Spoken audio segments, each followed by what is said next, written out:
Alors, on va prier ensemble en commençant. Oui. Seigneur notre Dieu, en ouvrant ta parole aujourd'hui, aide-nous à comprendre que tu y as placé un mode d'emploi pour notre vie chrétienne, un mode d'emploi pour notre bien, pour notre santé, pour notre paix, et aussi pour un meilleur contact avec toi. Aide-nous en étudiant ta parole à découvrir ton infinie sagesse et ton infini amour à notre égard. Nous t'en prions au nom de Jésus. Amen. Amen. Alors la dernière fois, on a regardé la gestion du temps et des talents en même temps, puisqu'il faut du temps pour pouvoir gérer, utiliser nos forces et nos dons pour le Seigneur. Aujourd'hui, j'aimerais qu'on regarde, en tout cas en partie, la gestion de notre corps. OK. On va relire ce texte qui est dans 1 Corinthiens chapitre 6, le verset 19, qu'on a déjà lu, mais qui est un peu le texte thème que nous allons avoir pour ces éléments pratiques de la vie chrétienne. 1 Corinthiens chapitre 6, versets 19 et 20. Ne savez-vous pas que votre corps est le temple du Saint-Esprit qui est en vous, que vous avez reçu de Dieu, et que vous ne vous appartenez point à vous-même, car vous avez été rachetés à un grand prix. Glorifiez donc Dieu dans votre corps et dans votre esprit qui appartiennent à Dieu. Merci. Glorifiez donc Dieu dans votre corps et dans votre esprit qui appartiennent à Dieu. Donc, on va essayer de trouver dans les Écritures les lignes directrices que Dieu nous donne par rapport aux différents éléments liés à la gestion du corps et de l'esprit. On a aussi dans la même épître aux Corinthiens une invitation au chapitre 10, au verset 31. Soit donc que vous mangiez, soit que vous buviez, soit que vous fassiez quelques autres choses, faites tout pour la gloire de Dieu. Voilà. Dans notre monde aujourd'hui, on fait, qu'on l'admette ou non, beaucoup de choses pour notre gloire à nous. Absolument. N'est-ce pas? Oui. Et le monde non-croyant fonctionne principalement là-dessus. Mm-hmm. Principalement là-dessus. De cette Et façon-là. la vie chrétienne, ça va être les choses tout à fait à l'envers. Faites tout pour la gloire de Dieu. Autrement dit, disparaissez du paysage et, comme pour Jean-Baptiste, que ce soit Jésus qui soit exalté. Oui. Et pour ça, ça va demander de notre part souvent des sacrifices. On va regarder dans Romains chapitre 12. Romains chapitre 12, les versets 1 et 2. Je vous exhorte donc, frères, par les compassions de Dieu, à offrir votre corps comme un sacrifice vivant, saint, agréable à Dieu, ce qui sera de votre part un culte raisonnable. Ne vous conformez pas au siècle présent, mais soyez transformés par le renouvellement de l'intelligence, afin que vous discerniez quelle est la volonté de Dieu, ce qui est bon, agréable et parfait. Merci. Quand on pense à un culte, on pense à ce qu'on fait à l'Église. Mm-hmm. Mais ici, il y a une autre dimension qui est donnée. Un sacrifice vivant. Alors évidemment, dans l'Ancien temps, les sacrifices, c'était pour faire mourir des animaux, dans le cadre de l'Ancien Testament. Mais c'était évidemment annonciateur de ce que Jésus allait faire. Mais ici, il est question de faire un sacrifice vivant, de façon à ce que vivant, on puisse être témoin, servir, oui, servir, justement. Mais ça demande en particulier de ne pas nous conformer au siècle présent. Siècle auquel je faisais référence il y a un instant en disant sa préoccupation, c'est notre gloire à nous, nos diplômes, notre carrière, notre réputation, nos accomplissements, etc. Non, soyez transformés par le renouvellement de votre intelligence, ne vous conformez pas au siècle présent. Autrement dit, le chrétien, dont l'intelligence va être transformée par l'action du Saint-Esprit, va être amené à vivre dans ce monde à contre-courant, à ne pas se conformer au siècle présent. La culture d'aujourd'hui contient un certain nombre de choses qui ne conviennent pas à un disciple.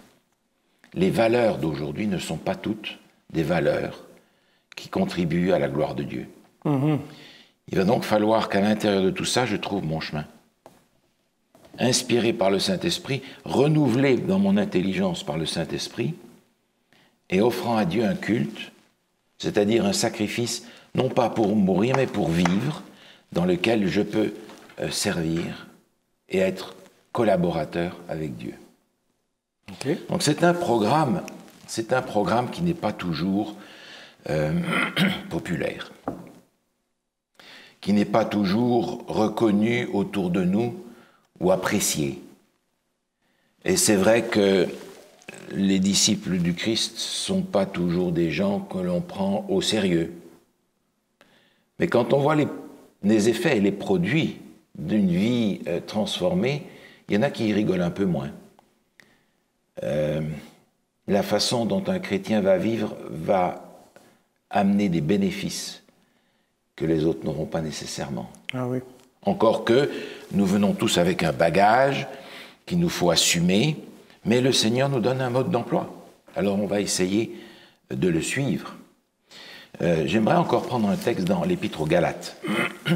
Galates chapitre 5. Galates chapitre 5. Les fameux fruits de l'esprit, si tu veux bien nous lire le verset 22. 5, 22. Mais le fruit de l'esprit, c'est l'amour, la joie, la paix, la patience, la bonté, la bénignité, la fidélité, la douceur, la tempérance. La loi n'est pas contre ces choses. Merci. Alors, dans cette version que tu as, qui est l'ancienne seconde, le dernier fruit de l'esprit est présenté comme étant la tempérance. Oui. Alors, explique-moi en 2 mots pour toi ce que c'est la tempérance. La tempérance, on pourrait expliquer ça simplement dans ne pas abuser de certaines choses, même des choses qui sont bonnes pour nous. Si on en abuse, ça peut devenir mauvais. Oui, c'est ça. La tempérance, souvent, dans le contexte où on est, la notion de tempérance est associée à la boisson. Oui. Et on va dire, sois tempérant, bois, mais juste assez. Mais là, ce n'est pas de ça qu'il est question, il y a une question beaucoup plus large. La tempérance, c'est finalement la modération dans ce qui est bon et l'abstinence dans ce qui est mauvais. OK, ouais. Mais le mot qui est employé ici est un petit peu plus fort que tempérance, c'est maîtrise de soi. Ah oui. C'est sûr que ça va demander la maîtrise de soi pour appliquer ce qu'on vient de mentionner, mais ça c'est beaucoup plus large, la maîtrise de soi dans tous les domaines de notre vie. Ça fait partie des fruits de l'esprit, d'être capable de tenir, comme disait l'apôtre Paul, notre corps en bride. Oui. Ça demande une lutte, ça demande un effort, ça demande un équilibre aussi. Et ça fait partie de ces fruits de l'esprit, au même titre que ceux qui sont mentionnés plus haut. Donc la vie chrétienne transformée fait partie de ce que le Saint-Esprit veut accomplir en nous. Et quand on lit ça, on se dit, ah ben, il a encore du travail. Hein. Oui. Avant d'arriver au dernier qui est la maîtrise de soi, il y a déjà les autres avant qui demandent déjà pas mal de travail dans nos cœurs à chacun. Comme tu peux voir, on a là quelques-uns des premiers points que j'aimerais bien regarder et qui touchent vraiment notre vie chrétienne pratique dans la relation avec le corps.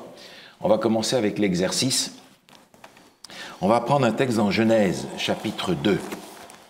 Genèse, chapitre 2. Et je vais te laisser lire le verset 15, si tu veux bien. L'Éternel Dieu prit l'homme et le plaça dans le jardin pour le cultiver et pour le garder. Voilà, on aurait pu lire le texte qui montre que Dieu a le texte de la Genèse au chapitre 2 qui place l'homme au centre de cette création et qui mentionne le fait qu'il a une tâche pour lui dans ce jardin.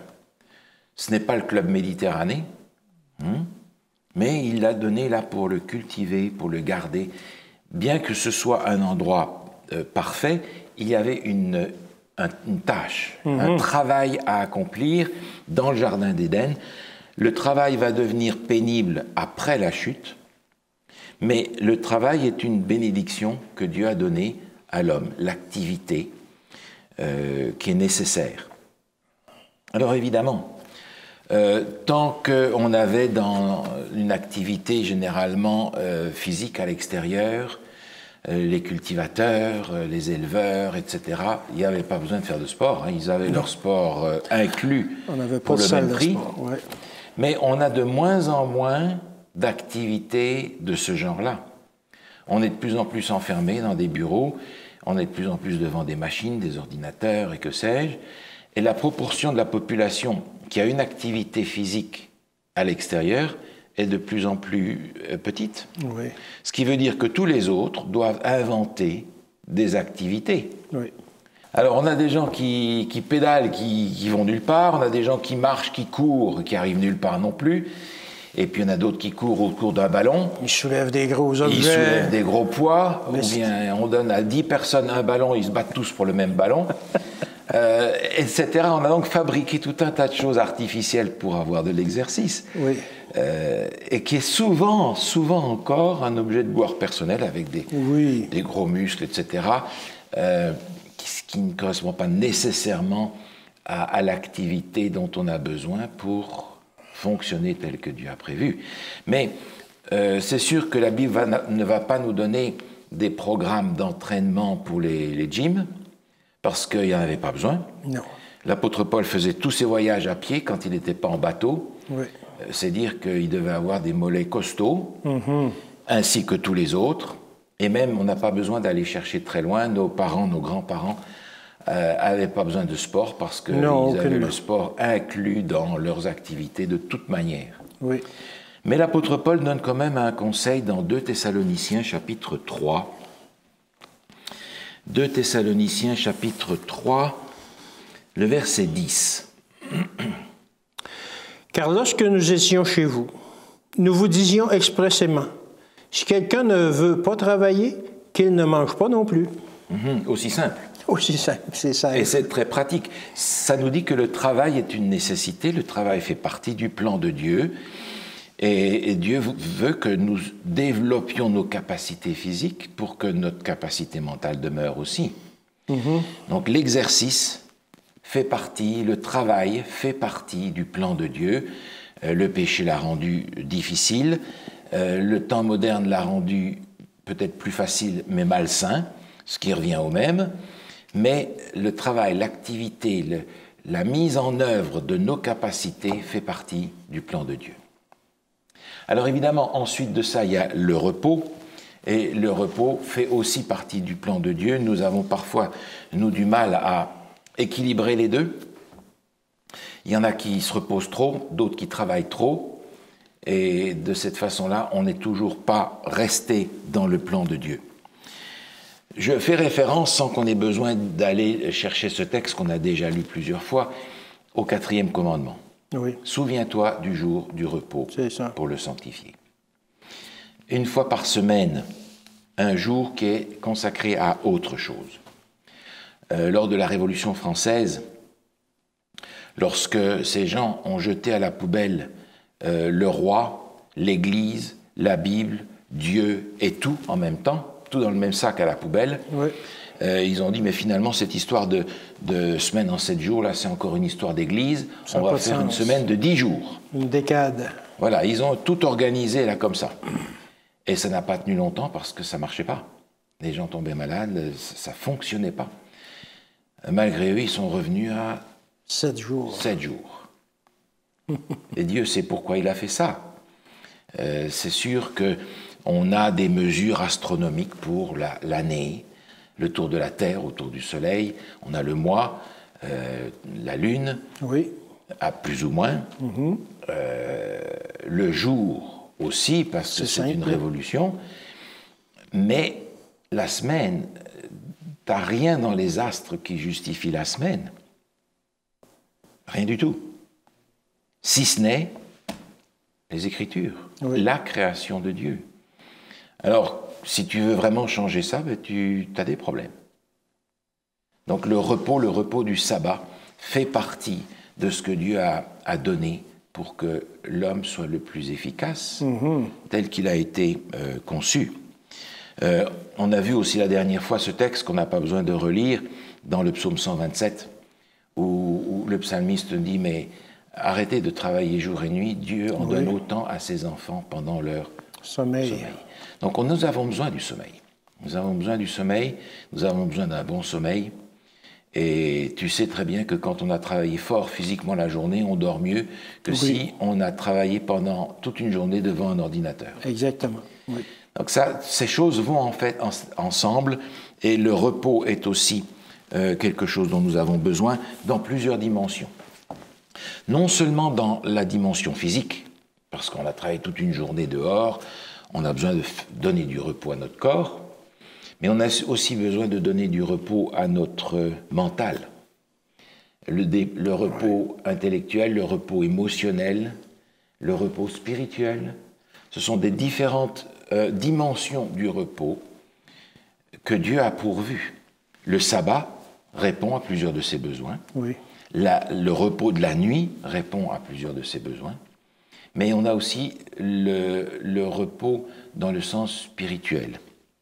Dans la première épître de Pierre, on est invité à avoir un repos beaucoup plus large et beaucoup plus profond.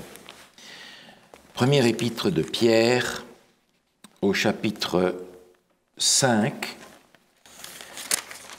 le verset 6 et 7. Humiliez-vous donc sous la puissante main de Dieu, afin qu'il vous élève au temps convenable, et déchargez-vous sur lui de tous vos soucis, car lui-même prend soin de vous. Merci. C'est quelque chose qui n'est pas facile à faire, déchargez-vous sur lui de tous vos soucis. On a déjà appris qu'on peut se décharger sur lui de nos fautes et de nos péchés et obtenir le pardon. Oui. La purification de toute iniquité, nous dit l'apôtre Jean. Donc le salut en Jésus, l'acceptation de Jésus comme notre sauveur, change déjà beaucoup de choses dans nos préoccupations. D'abord parce qu'on est préoccupé par des choses beaucoup plus importantes, à grande durée, l'éternité, parce qu'on sait que les choses vont passer.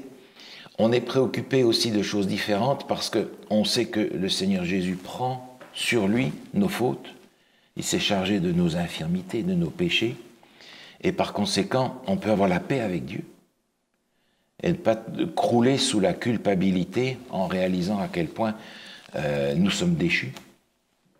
Et puis nous décharger aussi sur lui de tous nos soucis, parce que lui-même prend soin de nous. C'est-à-dire que le chrétien qui a consacré sa vie à Dieu doit être capable finalement de dire « Seigneur, dirige ». Et on est capable de le faire jusqu'à un certain point. Mais les apôtres avaient été un pas plus loin en disant « Seigneur, dirige, mais si je dois mourir, ben, c'est pas plus grave que ça. » Ouais. C'est vraiment l'abandon entre les mains de Dieu qui donne le repos. Et quand on est stressé, angoissé, préoccupé, on a du mal à avoir le repos, même physique, le repos pendant la nuit. C'est d'accepter toute situation. On prend l'exemple de Paul qui chantait en prison. Il chantait en prison. Je ne sais pas si j'aurais chanté en prison, moi. Enchaîné avec des gardiens de chaque côté de lui, enchaîné à des gardiens, c'est ça. Et la prison à cette époque-là, ce n'était pas avec télévision. Non. C'est ça, un renoncement à cause de Jésus-Christ.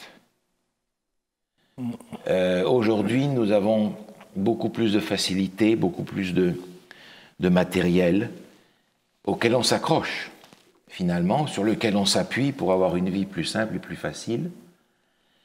Mais on comprend aussi qu'une angoisse intérieure, qu'une préoccupation intérieure va aussi provoquer des maladies. Ah oui, oui.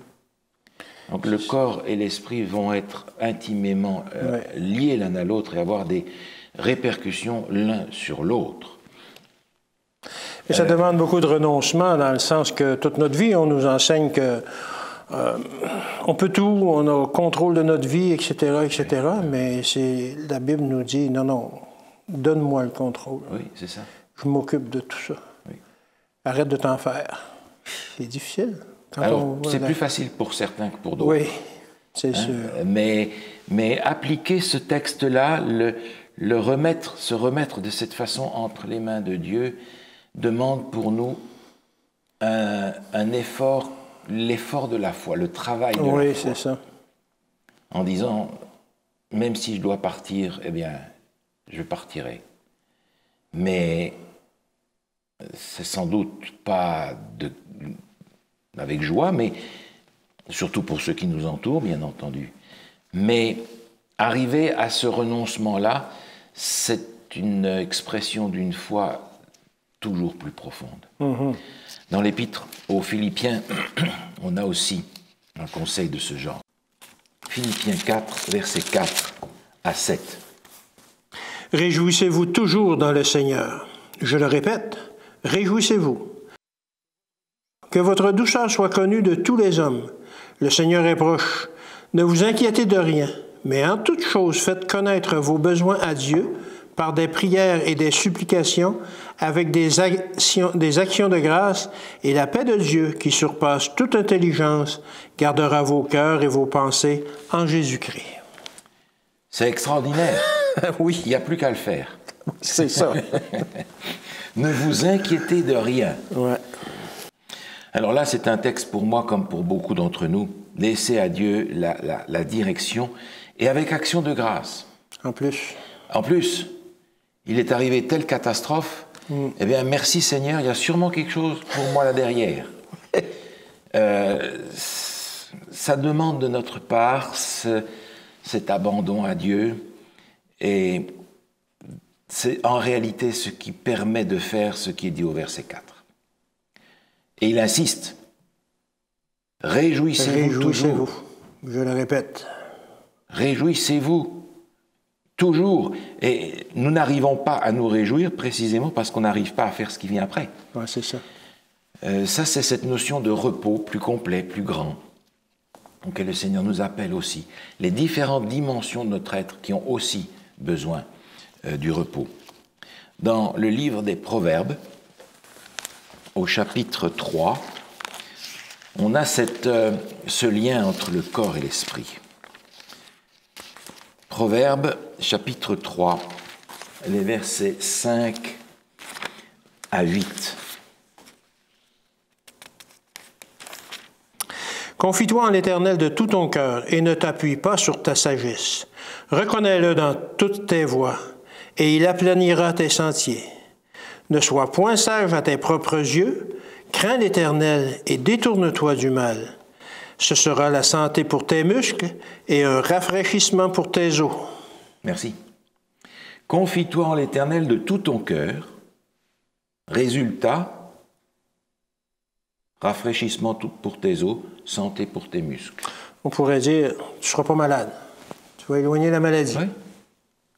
Alors, je reconnais aussi très facilement que beaucoup de nos maladies actuelles sont le reflet de notre mode de vie, d'une vie qui est toujours poussée constamment, le résultat d'un stress, le résultat d'un certain nombre de choses de notre vie concrète.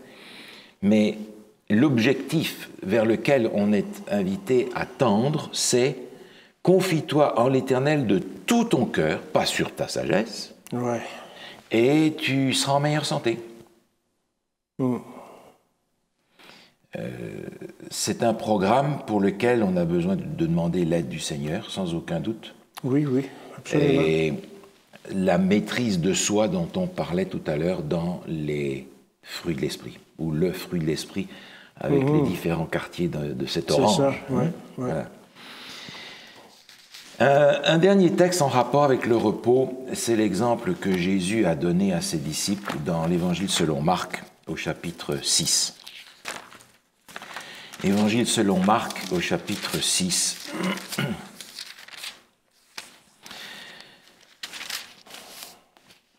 On va lire le verset 30 et 31. Les apôtres, s'étant rassemblés auprès de Jésus, lui racontèrent tout ce qu'ils avaient fait et tout ce qu'ils avaient enseigné. Jésus leur dit, « venez à l'écart dans un lieu désert et reposez-vous un peu, car il y avait beaucoup d'allants et de venants et ils n'avaient pas même le temps de manger. » Voilà. Jésus avait envoyé ses disciples travailler, prêcher de village en village. Ils ont vécu toutes sortes d'expériences, être l'intermédiaire de miracles par lesquels Dieu a guéri des gens, chassé des démons. Et ils viennent tout heureux raconter à Jésus ce qu'ils ont vécu. Et Jésus leur dit, ah ben écoutez, c'est bien, maintenant on va prendre un petit peu de vacances. Ouais, venez vous reposer, parce que ils avaient poussé tellement fort pendant un certain temps que, nous dit le texte, ils n'avaient pas même le temps de manger. Il y avait là une priorité, mais Jésus était capable de dire, voilà, on va travailler fort pendant ce moment-là, mais après ça, il faudra qu'on reprenne l'équilibre en prenant le repos et le temps de manger correctement. Jésus était cet exemple d'équilibre. Oui, il prenait du temps pour lui, pour sa relation avec son Père, pour son repos. Oui, oui. Il s'éloignait des foules parfois. Oui, il prenait cet équilibre dans toute la globalité de sa personne, et il en donne l'exemple ici, invitant les disciples à faire la même chose. Oui. Parce que Jésus est entré dans certains villages, et quand il est parti, il n'y avait plus un seul malade. Oui. Mais le village d'à côté, alors. Et parfois, Jésus leur disait, écoutez, on s'en va. Il a laissé la tâche qui était au-delà de ce qu'il était en mesure d'accomplir. Il y a donc la nécessité de s'engager dans le travail, dans une activité qui va développer notre potentiel physique, intellectuel, émotionnel. Et il y a aussi la nécessité d'avoir l'équilibre et d'avoir le repos dans les différentes dimensions dont nous avons besoin de prendre notre repos. Physique, mental, spirituel. Prendre aussi le repos dans nos activités, etc. Donc ce sont des éléments dont la Bible nous parle et qui demandent encore une fois de chercher un équilibre. Et l'équilibre, il est dans l'exemple de Jésus et dans l'implication que nous avons dans le rôle de disciple de Jésus. Et puis, il y a aussi la nourriture. J'en suis au point numéro 3. J'aimerais qu'on prenne un texte dans la Genèse, au chapitre 1er. Genèse, chapitre 1er. Et nous allons lire le verset 29. Pardon. Genèse, chapitre 1er, le verset 29. Et Dieu dit, « Voici, je vous donne toute herbe portant de la semence et qui est à la surface de toute la terre, et tout arbre ayant en lui du fruit d'arbre et portant de la semence, ce sera votre nourriture. » Merci. Voilà le régime alimentaire du Jardin d'Éden. Des céréales et des fruits. Des céréales, des fruits, des légumes, ce que Dieu avait prévu pour la nourriture, avec sans doute aussi les noix qui portent le fruit. C'est ça, oui. Tout ça, c'était ce que Dieu avait fabriqué comme étant la nourriture de ces gens qui devaient vivre éternellement. Oui, ben oui. Dieu n'avait pas créé Adam et Ève ni le Jardin d'Éden pour que ça s'arrête même 1000 ans après. Non. Voilà le régime que Dieu leur avait donné. Évidemment, il y avait un supplément alimentaire. Ils avaient tout ce qu'il fallait. Ouais. Et je pense que les fruits qui étaient dans le Jardin d'Éden avaient autre chose sous la peau que ce que nous avons aujourd'hui dans nos magasins. C'est démontré, ça. Et oui, c'est ça. Quand même, qui a 50 ans, on n'a plus la même valeur alimentaire. Alors évidemment, avec le péché, avec le mode de vie que nous avons, un certain nombre de choses ont dégénéré.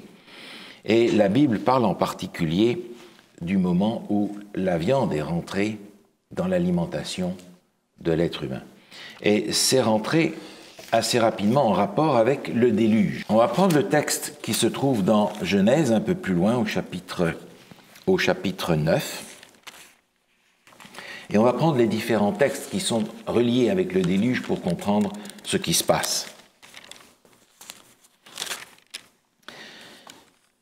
Oui. Genèse, chapitre 9, le verset 2. Vous serez un sujet de crainte et d'effroi pour tout animal de la terre, pour tout oiseau du ciel et pour tout ce qui se meut sur la terre et pour tous les poissons de la mer. Ils sont livrés entre vos mains. Le verset 3 aussi. Tout ce qui se meut et qui a vie vous servira de nourriture. Je vous donne tout cela comme l'herbe verte. Et le 4. Seulement, vous ne mangerez point de chair avec son âme, avec son sang. Merci. Contexte du déluge. Et ici, il leur a dit, voilà, écoutez, l'herbe verte, de toute façon, il n'y en a plus. Tout a été détruit. C'est ça, on est après le déluge. On est après le déluge. Oui. On va reculer au chapitre 6. On va reculer au chapitre 6, au verset 19. 6, verset 19. De tout ce qui vit, de toute chair, tu feras entrer dans l'arche 2 de chaque espèce pour les conserver en vie avec toi. Il y aura un mâle et une femelle. Le plan de Dieu était de protéger les animaux et les humains du déluge. On sait que dans l'arche, seulement 8 personnes vont rentrer. C'est en réalité Noé et sa famille. Et ça s'arrête là. Et Dieu va dire à Noé, fais rentrer dans l'arche les animaux par couple pour préserver les animaux. Mais il va lui donner aussi des instructions après. Chapitre 7, le verset 1 et 2. L'Éternel dit à Noé, « Entre dans l'arche, toi et toute ta maison, car je t'ai vu juste devant moi parmi cette génération. Tu prendras auprès de toi 7 couples de tous les animaux purs, le mâle et sa femelle, une paire des animaux qui ne sont pas purs, le mâle et la femelle. » Après, il parle des oiseaux, etc. Okay. Il y a une différence entre les animaux purs et les animaux impurs. Oui, c'est ce qu'on voit. Est-ce qu'on a une indication ici pour nous dire ce qui est pur et impur? On ne l'a pas dans ce verset-là. On n'a pas? Non. Et jusque-là, on n'a rien à ce sujet-là. On comprend déjà une chose, c'est que pour Noé et les gens de son temps, les animaux purs et les animaux impurs... C'était quelque chose de connu. C'était quelque chose de connu. Oui. C'était quelque chose de clair. Oui. Dieu n'a pas expliqué ici à Noé, alors je vais te faire une explication, ça c'est les animaux purs, ça c'est les animaux impurs. Noé est au courant. Oui. Les croyants de ce temps-là sont au courant. Alors, il lui dit qu'il faut prendre beaucoup plus d'animaux purs que d'animaux impurs. Est-ce que tu peux imaginer pour quelle raison? J'imagine que c'est en relation avec les versets qu'on vient de lire, alors que ça prenait de la nourriture et après le déluge. Et il lui donne l'autorisation de consommer certains animaux. Effectivement, le déluge a été un cataclysme global dans la Terre. Ce n'était pas une inondation locale. C'était un cataclysme qui a bouleversé la Terre, au point, peut-on penser aujourd'hui que c'est à ce moment-là que la Terre s'est inclinée de 23 degrés sur son axe, les saisons, etc., dont Dieu va parler juste après. Mais quand Noé sort de là, il y a peut-être des petites pousses qui sortent à droite, à gauche, mais il n'y a pas de quoi nourrir... tous les animaux, toute sa famille, etc. Non. Donc, en sortant du déluge, il va probablement devoir consommer de la viande parce qu'il n'y a pas grand-chose d'autre pendant un certain temps. Mais il y a une autre raison encore. Oui. Est-ce que tu vois laquelle? Oui. Offrir des sacrifices? Eh oui.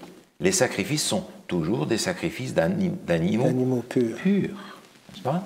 Donc il va falloir qu'il y ait beaucoup plus d'animaux purs que d'animaux impurs. Oui. Et on comprend que ces éléments rentrent en ligne de compte ici à cause du déluge. Maintenant, on a un peu plus loin dans les Écritures une explication sur ce que sont les animaux purs et les animaux impurs. Ce que Noé connaissait et que nous ne savons pas encore parce qu'il va falloir attendre que Dieu le réexplique au peuple d'Israël qu'il avait oublié parce qu'il avait été en esclavage longtemps, mais dans Lévitique, au chapitre 11, on a tout un chapitre où Dieu va donner des détails à ce sujet-là et qui nous sont utiles parce que nous nous référons à ça pour savoir ce que Noé et les croyants d'avant savaient. Alors il y a ici dans ce chapitre 11 plusieurs catégories qui sont données pour nous dire ce qui est pur et ce qui est impur. On va commencer au début du chapitre, et je te laisse lire, si tu veux bien, le verset 2 et 3. Parlez aux enfants d'Israël et dites, voici les animaux dont vous mangerez parmi toutes les bêtes qui sont sur la terre. Vous mangerez de tout animal qui a la corne fendue, le pied fourché et qui rumine. Merci. Alors, pour les animaux qui sont là, il y a 2 caractéristiques qui sont données. Tu vois lesquelles? La corne fendue, le pied fourchu, voilà, et qui rumine. Alors, en réalité, il ne s'agit pas de cette corne-là. Non, il s'agit de la corne du pied. C'est ça. Hein? Oui. Le pied fourchu, la corne fendue et rumine. Alors, concrètement, quels sont les animaux purs qui correspondent à cette caractéristique-là? Il y a les bovins, les vaches, les bœufs. Il y a les ovins aussi, les moutons, les chèvres. La famille des moutons. Les cervidés. Les cervidés. L'orignal, le chevreuil que l'on a ici. Et les chèvres, justement. Hein? Les caprins. Les caprins, OK. Voilà. Les cervidés et les caprins. Voilà, il y en a 4. Oui. Plus une indication que l'on a et qui ne nous concerne pas vraiment beaucoup, mais qui est la girafe. La girafe est un animal pur qui peut être mangé, mais on n'en a pas beaucoup dans nos régions. Hein? Ah oui. Mais alors, il y a des exemples qui sont donnés. Il va donner l'exemple du chameau au milieu du verset 4. Il dit ainsi, vous ne mangerez pas le chameau, il rumine. Mais il n'y a pas la corne fendue. Mais il n'y a pas un pied avec un sabot. Non, il y a des orteils. Un sabot fendu. Il va donner l'exemple au verset 7, si tu veux bien lire le verset 7. Vous ne mangerez pas le porc qui a la corne fendue et le pied fourché, mais qui ne rumine pas. Vous le regarderez comme impur. Alors on a ici cette indication que le porc, comme d'autres, comme la marmotte qui mange ce nez plus haut, le daman, le lièvre, etc. Donc tous ces animaux-là sont des animaux impurs. Finalement, on a les caractéristiques, les bovins, les ovins, les caprins, les cervidés et éventuellement la girafe. Maintenant, tu peux me dire, oui mais ça c'est tout des lois qui ont été données pour les Juifs. Mais oui, c'est plus d'actualité. Aujourd'hui, on n'a plus la même façon d'élever des porcs, etc. C'est ça. C'est ce qu'on nous sert comme argument, généralement. Mais on se rend compte que cette connaissance des animaux purs et impurs existait avant que le premier Juif existe sur la terre. Oui, c'est vrai. N'est-ce pas? Oui. Alors, c'est vrai que c'est des lois que Dieu a rappelées, parce qu'on sait qu'elles existaient avant. OK. On a même, avant d'arriver à tout ça, aux 10 commandements, pendant que le peuple était dans le désert, on a plusieurs d'autres commandements qui ressortent et qui sont connus même des non-croyants, comme l'adultère et ces choses-là. Oui. Mais il va falloir replacer tout ça clairement pour ce peuple hébreu qui est en train de repartir à zéro avec Dieu. Et les 10 commandements vont être le texte de l'alliance entre Dieu et ce peuple. Et Dieu va donner, à part ça, à Moïse, un grand nombre de lois, de prescriptions de différentes natures pour le peuple hébreu. Il va donner des instructions concernant la gouvernance du peuple, des indications sur la pureté, des indications sur les propriétés, sur l'hygiène, etc. Mais si Dieu qui a créé les animaux et qui a créé les êtres humains a déclaré que certains sont purs et mangeables et que d'autres ne le sont pas, le juif, il a l'estomac, la rate, le cœur au même endroit que moi. Oui.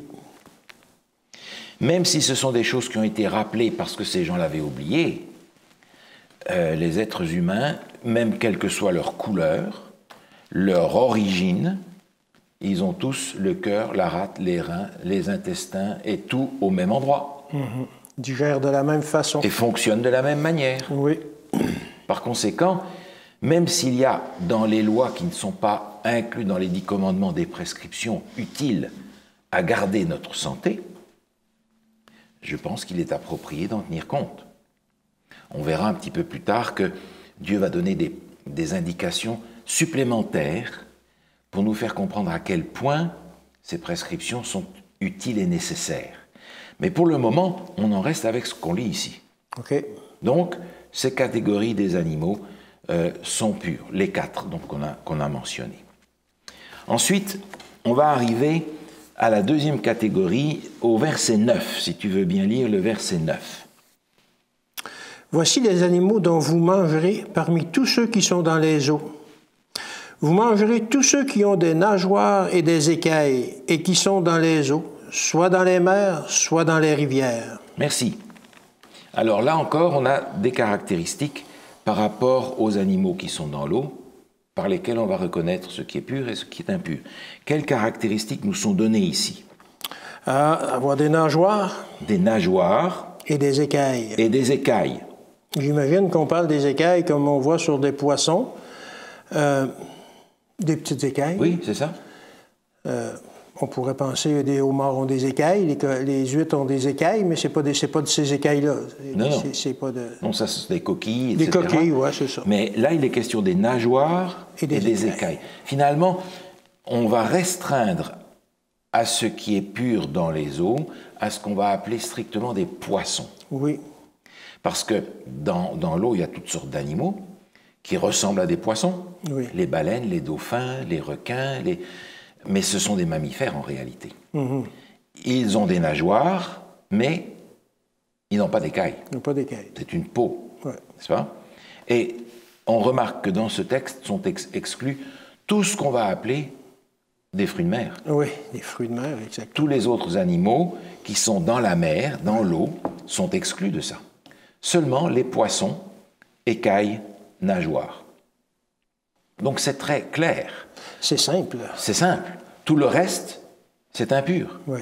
Et c'est pas difficile à comprendre parce que tous les autres sont des nettoyeurs de la mer. Oui, oui. Tous les autres, qu'ils soient en surface ou dans les fonds marins, ils servent à nettoyer la mer. C'est un filtre. Ce sont des filtres. Et je me souviens quand j'étais à l'école primaire, on faisait les cours de sciences naturelles et le professeur avait amené un seau un jour avec de l'eau très sale dedans. Mais vraiment de l'eau, on ne voyait pas le fond du seau. C'était tout noir, c'était de la terre, il y avait tout, je ne sais pas ce qu'il avait mis là-dedans, mais de l'eau vraiment sale. Et dans le cadre de ce cours, il avait pris une moule et il avait mis la moule dedans. On dit, Et puis on a laissé ça tranquille pendant un bon moment dans la salle de classe. Et quand c'est revenu le moment de faire la leçon de sciences, elle était rechercher le seau. L'eau était toute propre.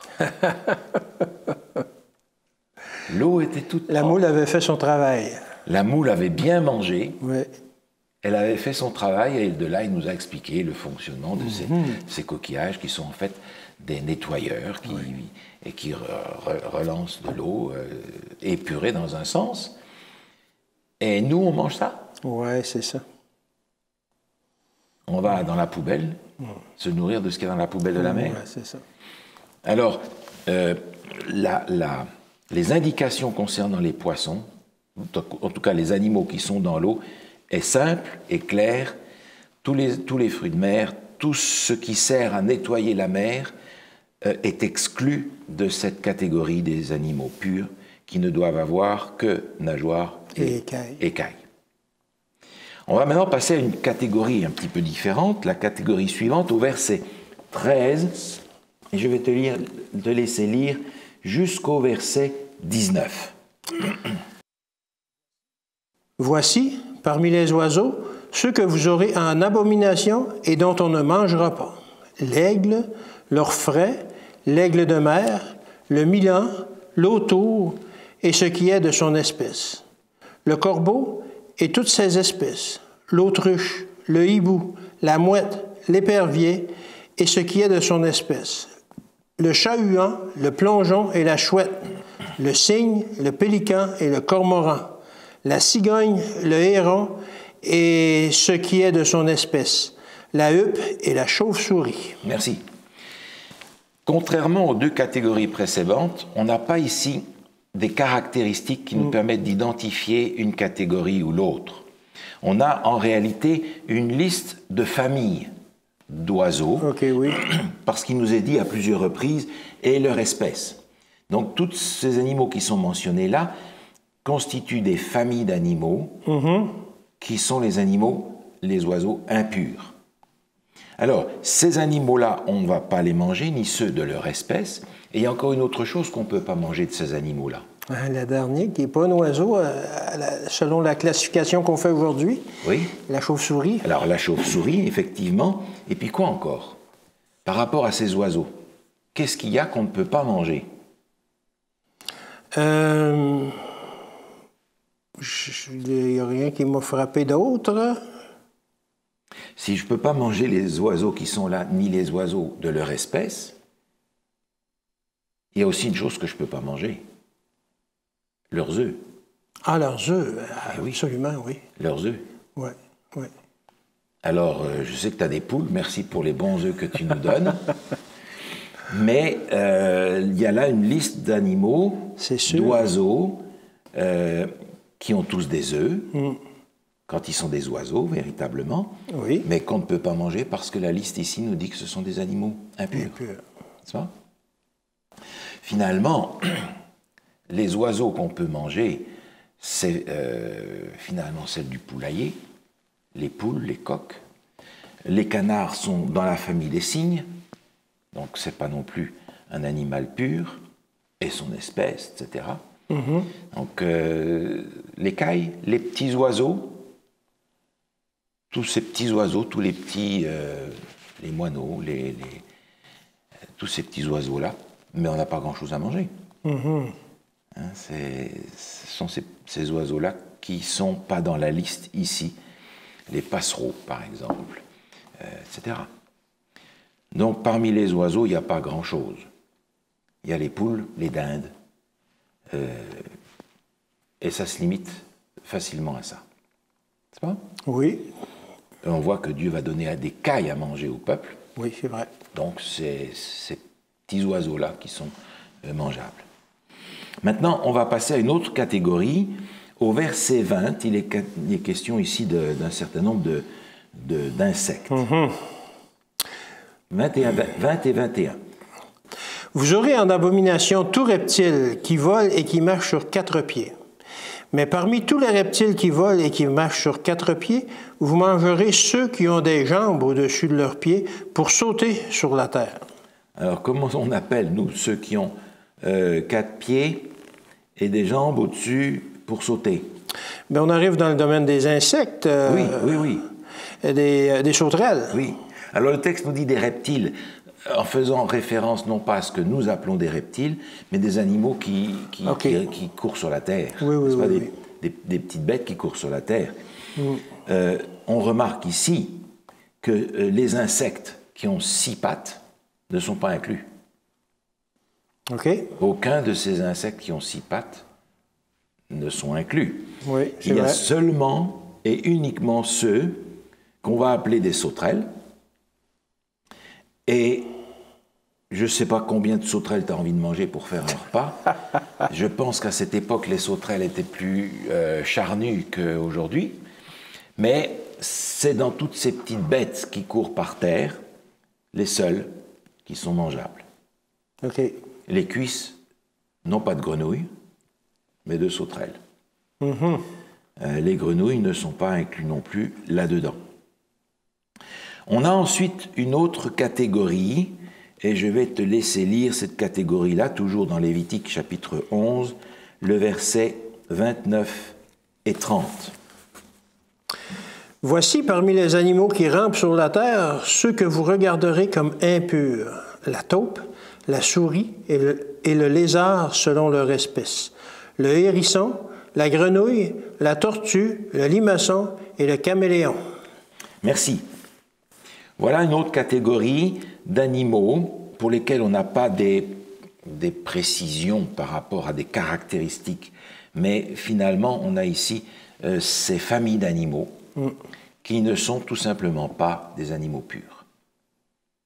Et tous sont inclus évidemment là-dessus, toutes les catégories de grenouilles qui peuvent exister, toutes les catégories de souris, de lézards et leur espèce selon le texte qui nous est donné ici. Donc ces animaux sont considérés comme impurs et par conséquent, Dieu ne les a pas prévus pour la consommation, ni avant ni après le déluge.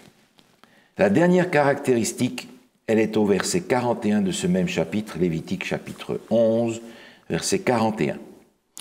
Vous aurez en abomination tout reptile qui rampe sur la terre. On n'en mangera point.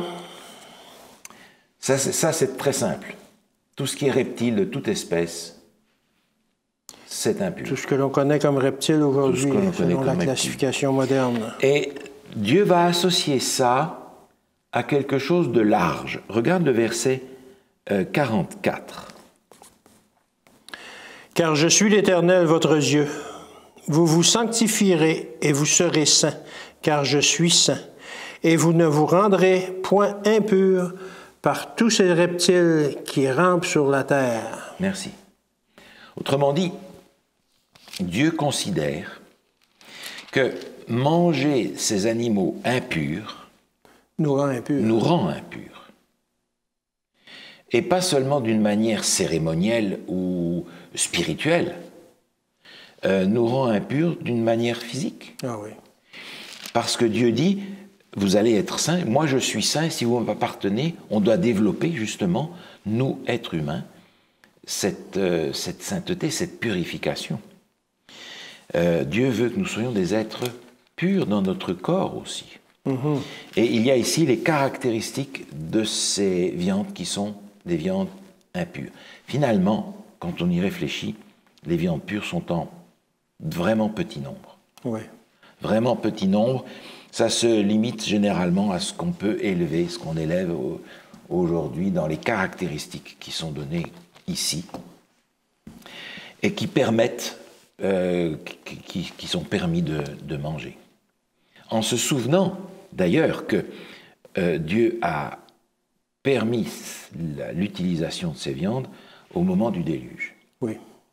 Ce qui veut dire que, en réalité, le temps dans lequel nous vivons aujourd'hui nous offre une quantité énorme de choses que Noé n'avait pas en sortant de son arche. Nous avons les cultures, nous avons toutes sortes même de substituts de toutes sortes oui. dans le monde végétal qui nous permet aujourd'hui de manger sans avoir besoin d'un régime carné. Mm-hmm. Et je crois que même si le Seigneur a fait une distinction entre les animaux purs et impurs, son plan d'origine est sans aucun doute le meilleur pour nous. C'était comme un pis-aller, là, après le déluge. Vous n'avez plus de végétaux, donc, OK, vous pouvez manger ça maintenant. Exactement, exactement. Aujourd'hui, toute la profusion de produits que nous avons à notre disposition et qui ne poussent même pas dans la région où on vit, parce oui, qu'on va recevoir des bananes, on va recevoir des produits que nous considérons comme évidents, mais bon, il n'y a pas une banane qui pousse au Québec, à mon avis. Il n'y a même pas beaucoup d'oranges qui poussent au Québec, non. etc. Oui. Et nous trouvons dans les magasins aujourd'hui une foule de choses qui ne sont pas produites localement, et ainsi de suite. Vous pouvez aller partout dans le monde, on va trouver des choses qui ne sont pas cultivées là et pas produites à cette saison-là. C'est ça. Autrefois, eh bien, sans reculer très loin dans le temps, on mangeait ce qu'il y avait dans la saison où ça se produisait. Oui. Mais aujourd'hui, on peut avoir des fraises toute l'année. Exactement. Enfin, des choses qui ressemblent à des fraises. Oui, c'est ça. Mais voilà, c'est vendu au prix de. Oui. Donc nous avons aujourd'hui, malgré tout, des ressources énormes qu'on n'a jamais eues dans le passé et qui nous permettent de vivre avec un régime végétarien et même végétalien sans grande difficulté. Mm-hmm. Cependant, ces régimes-là demandent de notre part, encore une fois, d'avoir de l'équilibre pour trouver dans la nature ce dont notre corps a besoin dans l'état où nous sommes.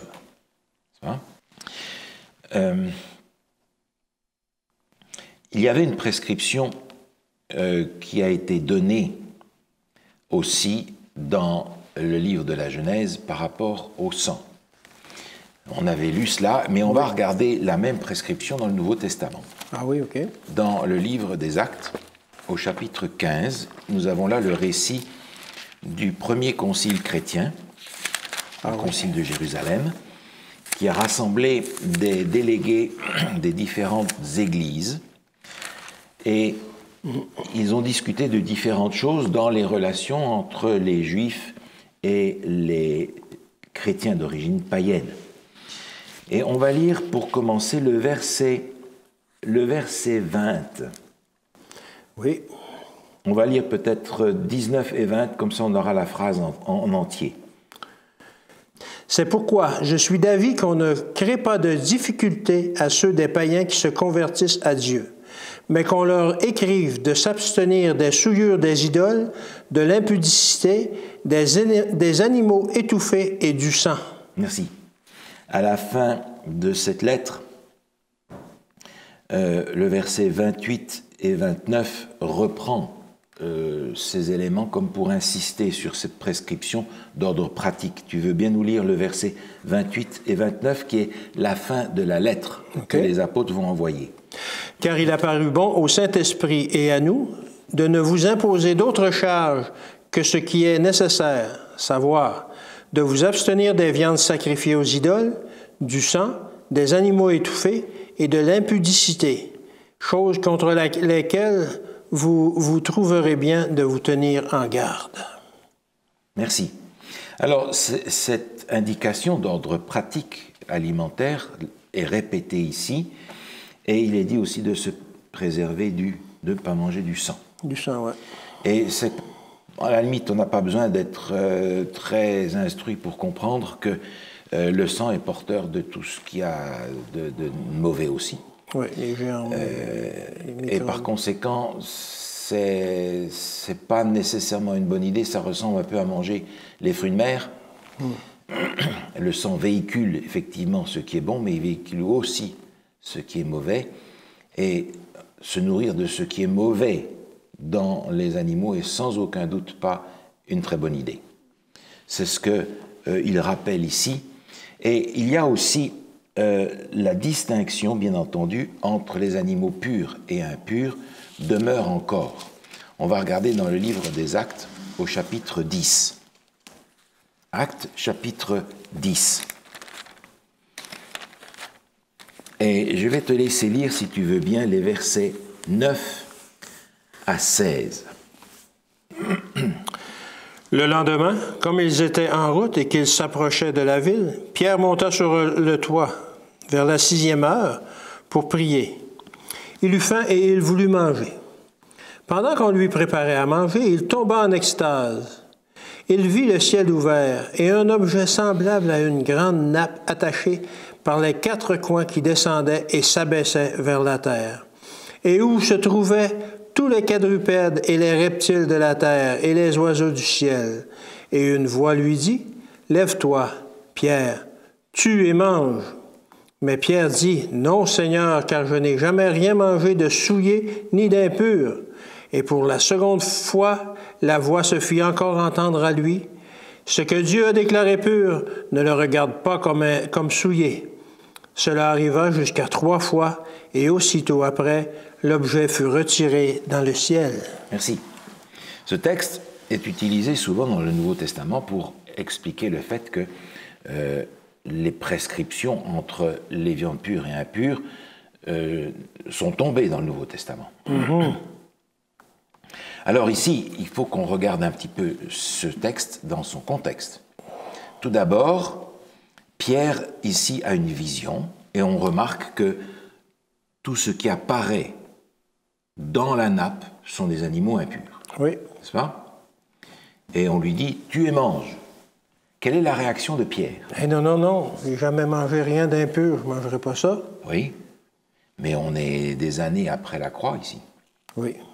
Ce qui veut dire qu'au moment de la croix, ces prescriptions par rapport aux distinctions entre pur et impur sont demeurées. Elles sont demeurées même très claires pour les apôtres qui ont reçu le Saint-Esprit. Oui. On ne peut pas dire « Ah ben ce sont les Juifs, ils ont gardé leurs anciennes habitudes ». Non, ce sont des Juifs qui n'avaient rien compris jusqu'à ce que le Saint-Esprit se manifeste à eux au moment de la Pentecôte, et qui à ce moment-là ont non seulement l'esprit clair, mais sont envoyés par Dieu pour annoncer l'évangile éternel. Et qui ont gardé cette Et notion. Pierre est en train de dire, misère, mais j'ai jamais mangé des affaires pareilles. Oui, Ce que Dieu a déclaré pur, ne le regarde pas comme souillé. Et il nous est dit après, au verset 17, si tu veux bien lire, 17 et 18. Tandis que Pierre ne savait en lui-même que penser du sens de la vision qu'il avait eue, voici, les hommes envoyés par Corneille, s'étant informés de la maison de Simon, se présentèrent à la porte et demandèrent à haute voix si c'était là que logeait Simon, surnommé Pierre. Merci. Alors ce texte est important. Il nous dit, Pierre est en train de se dire, mais qu'est-ce que ça veut dire ce que j'ai vu? Et la réponse, elle est là tout de suite. Il était en train de se demander ce qui se passe, et voilà que les gens que Corneille avait envoyés sont venus pour chercher Pierre. Et ces gens vont lui expliquer que Corneille, qui est un Romain, a autour de lui des gens qui sont intéressés à écouter la parole de Dieu, et il faut que Pierre y aille. Ce qui était interdit d'une certaine façon Oui. par leur tradition juive, etc. Exactement. Ne devait pas entrer dans la maison des étrangers. Non, non, non. Alors, l'explication ici est claire, elle n'a rien à voir avec les choses à manger. Parce que si ces prescriptions par rapport aux viandes pures et impures avaient été mises de côté, l'illustration que Dieu donne ici à Pierre n'aurait eu aucune valeur. Non. Donc Dieu est en train de dire ici, je vais utiliser une image que tu connais bien, pour que tu comprennes à quel point il va falloir que tu sois capable d'aller prêcher aux Romains. Oui. Et Pierre va y aller. Et au verset 34, Pierre a compris la leçon.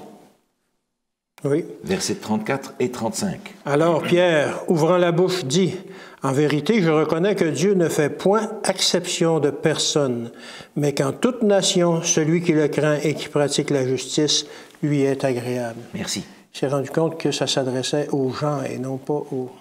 Pierre le dit, dans ta version, c'est l'acception de personne, qui est une expression ancienne. Dans la mienne, il est dit, Dieu ne fait point de favoritisme.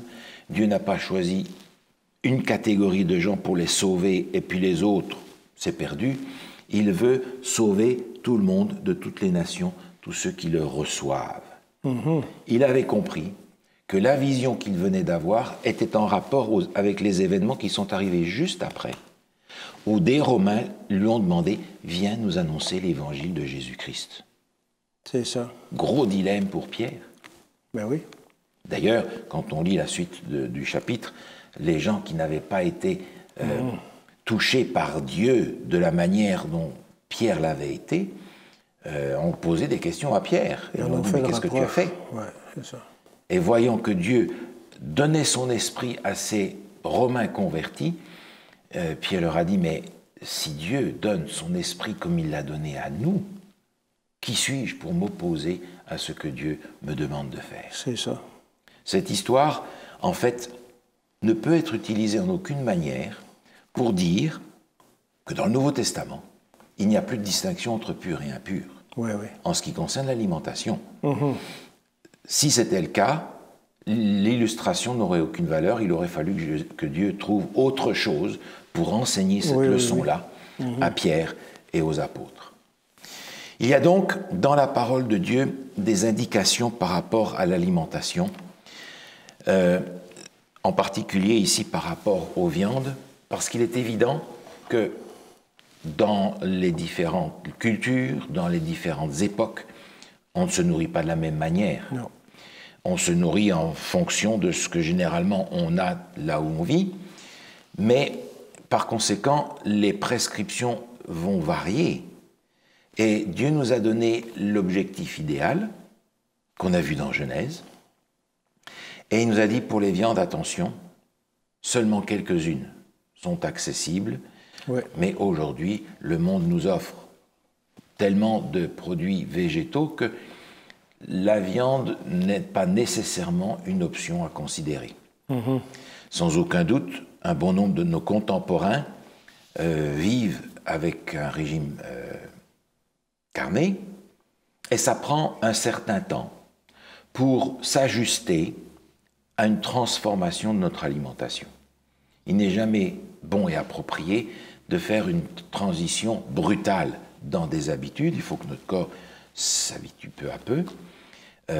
Sans aucun doute, les viandes impures peuvent être débarrassées sans difficulté, et on peut progresser pour améliorer notre alimentation de sorte que nous puissions avoir un corps sain le plus possible. Nous avons déjà suffisamment d'héritages que nous portons et qui sont à notre désavantage. Il faut qu'on puisse y travailler pour utiliser ce que la nature nous offre, que le Seigneur a mis dans la nature, pour nous permettre de retrouver la force, l'énergie, la santé dont nous avons besoin pour le service. Alors, nous avons encore d'autres points à voir, la boisson, l'apparence, etc., d'autres choses que nous regarderons la prochaine fois, pour faire le tour de tous les aspects de notre vie chrétienne pratique, de manière à ce que nous puissions réfléchir, qu'est-ce que le Seigneur attend de moi pour être à la hauteur de la mission qu'il me donne.